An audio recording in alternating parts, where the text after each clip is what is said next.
What's up YouTube, what's up world, this is Monkey Mark back with another video.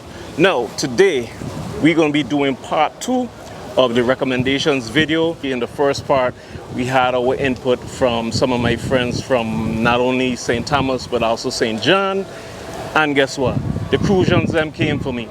They were saying like, where's our part?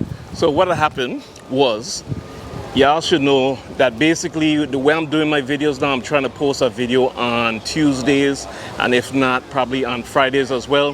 The Crucians made their submission, of course, but it ain't coming before the cut for the video that was dropping on a Tuesday. So the videos did come in, the submissions did come in, and I have it for you guys on this one. So I have 3 of my friends, one from St. Thomas and 2 of my friends from St. Croix, who basically will be giving their recommendations of where to go and what to do when you come to the Virgin Islands. So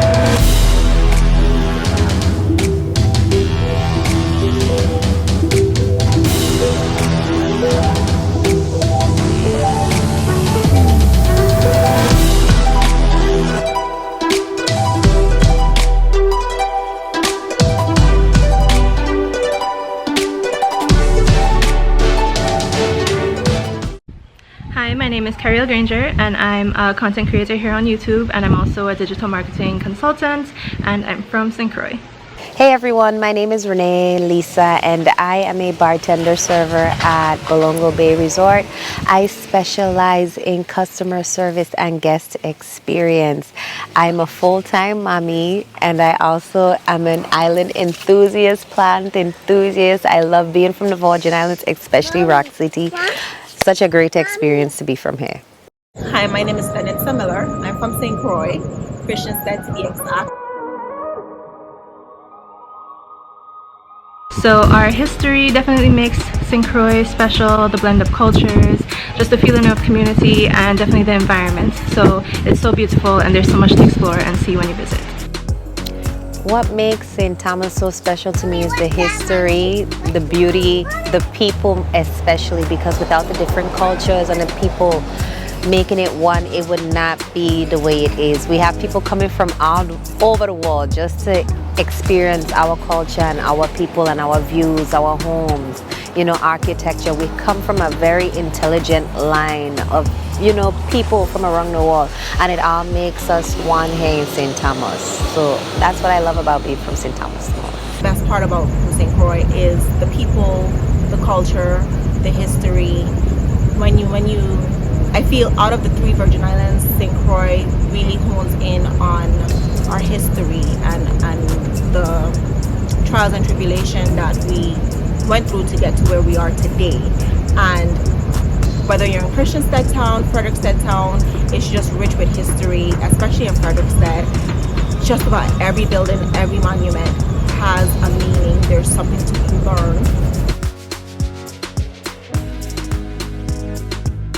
So favorite places to eat, it have different levels to it, because living in St. Thomas you could do really fancy or you could do just really like backyard tasty good food. My favorite backyard place would have to be Chicken Man. Chicken Man is right on the waterfront. I sorry Chicken Man, you know, he looked like just a regular old food mobile, but when you smell that chicken on the grill, you have to get it. And don't buy up all the pasta salad, okay? That's number 1, but don't buy it up because I need some. Number 2, when it comes to like medium, I would say the Frenchtown Bar. The Frenchtown Bar is located in Frenchtown. They have really great local, I want to say Latin Caribbean cuisine. So you could have your old wife, but you could also have your tostones, mofongo, really delicious place, or your roast pork. That's the place to go. And great drinks. And then I would say for upscale, my favorite upscale place to go to is Prime. Prime is located right on top of Paradise Point. That's right above Haven site. They have really good cuts of steak selections, very, very professional, and the view is amazing. It looks over Puerto Rico from one of the highest points on St. Thomas, and you get a really great view of it because you see all the boats and all the lights in the harbor at night, making this island look like one big Christmas tree.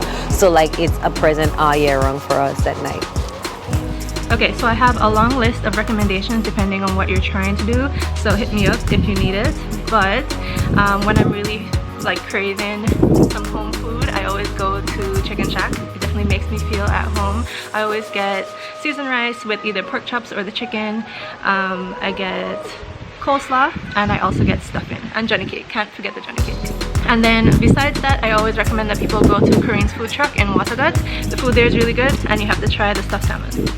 So if you're in St. Croix and you're hungry, looking for places to eat, in Fredericksted we have Cibone, which is really, it's a nice combination of local and American cuisine. It's more vegetarian directed, but there is something for everyone. If you're just looking for strictly vegan, there is Common Sense, which is right off of the Melvin Evans Highway. There is Italian Paradise, which is directly down in Christiansted town. You could even stop into Kimba Kabaka's spot. He is vegan. He also does woodwork, so he has his locally made woodwork that's for sale as well. Beautiful pieces. There is, of course, everybody knows about Lorraine Chicken Shack, La Pollera de Mijing.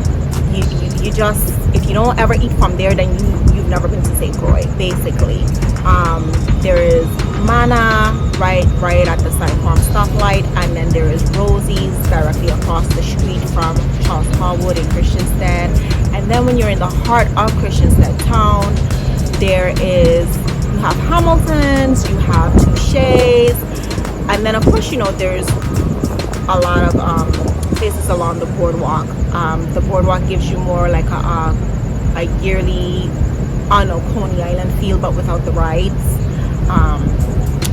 And then if you head on out dead east, there's Blue Water Terrace, there's Duggan's Reef for your lobster, and take a journey to the South Shore. There's Salt, and yeah, that's lunch, dinner, breakfast. I just gave it all to you. And don't forget your local people who have their food trucks along the road. It's just delicious. So you should go to the tide pools for sure, do the hike, and if you like hiking, definitely do the lighthouse. The views from up there are spectacular, and you should also go kayaking. So there's a kayak tour. Multiple businesses do it around Salt River. Do it during the day, and then go back at nighttime for the bioluminescence bay tour, because the water glows and it's really beautiful, and it's something everybody should experience. Things to do on St. Croix. One of my absolute favorite things to do on St. Croix is to go hiking. There's two different trails out Point Udall, that's the out Christiansted. There's also the hike to the lighthouse, that's out Fredericksted, past Rainbow Beach. There is of course the tide pools. That one, if you have asthma like me, definitely walk with your inhaler, and go early in the morning for that particular hike. Yeah, because doing it in midday, you're just asking to just die a heat stroke or something. But when you're doing the lighthouse, the lighthouse is actually my favorite hike, because my family and I usually, when we do that hike, when we're done, and we're on our way back into town, we stop at the Monk's Bath, where it's said that when we used to have monks on island, they would go there to actually bathe, and it's like a little pool. The rocks pool together and make a little pool, and then of course beyond that is the actual ocean that you don't want to play with because the water is really rough on that side. But yeah, that's my favorite thing to do on St. Croix, hiking. So depending on what time of year you come to St. Thomas, if you're going to ever book your flight to just come here, please book it at the end of April, beginning of May, because that is when we get down. That is our carnival. So if you go and research and you need to know carnival, and it has so many different troops that you guys could join once you look up what's going on St. Thomas and you join it, or different VI organizations, they'll have different troops and you guys could participate no matter which part you guys are in the world. If we talk about year round, my favorite place to go to is Cookie Point beach. That's my favorite place to go if we're talking about any place. They have Croix right next door, so I love to carry my daughter over there and she sees the aquarium. It's really nice and big, a wide variety of, I want to say, native indigenous plants and sea life. So it's a really great place to go. And then you take a couple steps down on the beach and then you find, like, to me, the best beach on the island. It might not be the biggest, but you get everything you need right there, and the views are amazing, the people are amazing, the food is amazing, very laid back, and there's always someone willing to help you there. However, it is very local, so any day of the week you're going to find tourists, but you're going to find people like me as well willing to help you. All right, so there you have it. How was it? How was it? Did y'all enjoy those recommendations? Well, as I like to say to you guys, if you are a Virgin Islander, you like to recommend also that people can actually go to and do, or leave a comment down below. And if you are a tourist who actually did visit the Virgin Islands, go ahead and you stayed at some place or you did something while you were down here, it's not listed in the recommendations that were given, do go ahead and drop a comment down below to let other tourists know that they can do that thing, or once again, go to that place or eat at that particular place you ate at, and of course, give you a little rating on how it was from like a 1 to 10 and so forth. All right, so this has been another edition of mBlyden Vlogs. As I like to say, VI to the world. See you guys on the next one.